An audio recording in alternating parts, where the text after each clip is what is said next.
Hey, what's up, guys? So, how does the Pope purchase items off of eBay? He uses PayPal. So, I just put my vacuum cleaner on eBay. I mean, it was just sitting there collecting dust. So, then I got bored and I ordered a chicken and an egg. And I'll let y'all know what happens next. Jokes aside, do you guys even giggle at my jokes over the last few weeks? Anyway, I'm probably just entertaining myself. So, jokes aside, I've been on a little eBay selling spurt lately.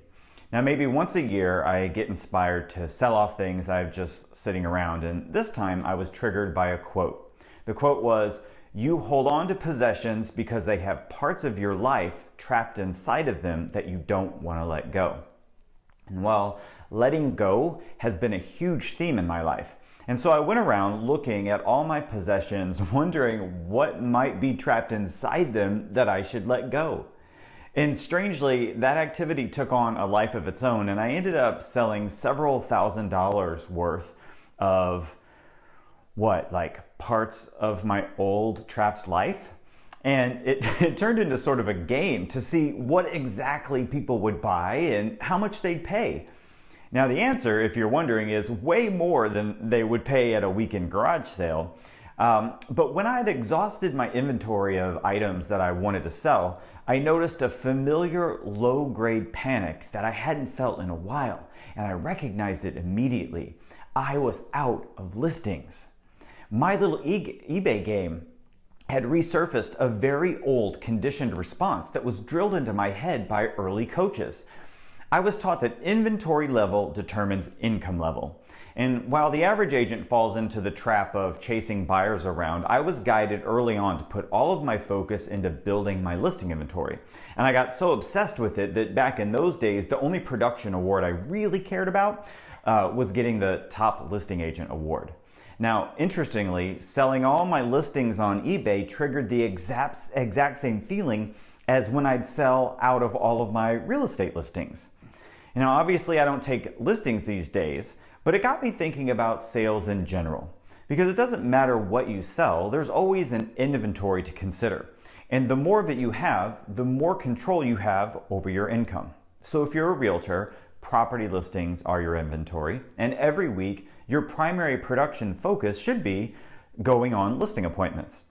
But if you're a loan officer, you can think of your realtors as your inventory. Now, that might sound funny at first, but every loan officer knows that to hedge against the boom and bust cycles of mortgage refis, referral relationships with realtors are key to steady income. And as a loan officer, each week you should be on appointments with new realtors. That same principle applies to title insurance reps and even homeowners insurance, property inspectors. You see the pattern here.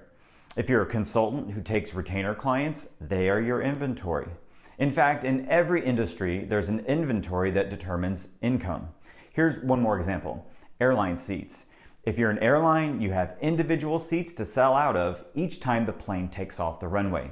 And while many of the traditional airlines are shrinking back right now, Southwest is expanding their inventory to new places to sell seats. I just saw that they're going to both Palm Springs and Miami now. But with real estate, the prevailing attitude around this critical driver of income seems to shift with the market. In today's market, most agents love listings, but believe they're hard to get. And when we return to a buyer's market, most agents will hate listings and believe they're a dime a dozen. They'll shrink back from listings at that point, just like airlines shrink back from seats. Now, the truth is that listings are always good. In a buyer's market, you need to learn to carry and manage a larger inventory, but we can save that lesson for another time. Most areas today are still in a seller's market, so here's my challenge to you. Look into your MLS and pull up the number of new listings in the last 90 days. Find out what that number is and then ask, how many of those could have been mine?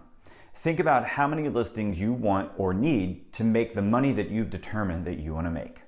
But Jason, there are too many agents. No one is selling. I can't build an inventory because things sell so fast. Or every agent already has their favorite lenders and title reps and inspectors. I know. And all of those are limiting beliefs that you can let go of, just like I let go of my possessions on eBay.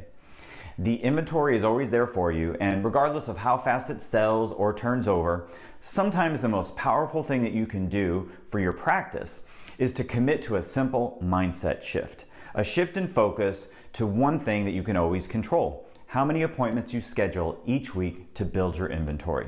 And if you can start to make that shift now, no matter who wins the election and what happens with the economy and the pandemic, you'll be in control of your income. Okay guys, well thanks for watching. The photo shoot for my upcoming book, The Top Producer Life, is happening in a few days, and I'll be able to show you the cover before you know it. But until then, scroll down and leave a comment and forward this to a friend to help me make new connections, because I definitely want to sell out of my upcoming inventory of books, and I'm going to need your help. All right, you guys, have a fantastic week. My name is Jason Edwards, and let's go think bigger.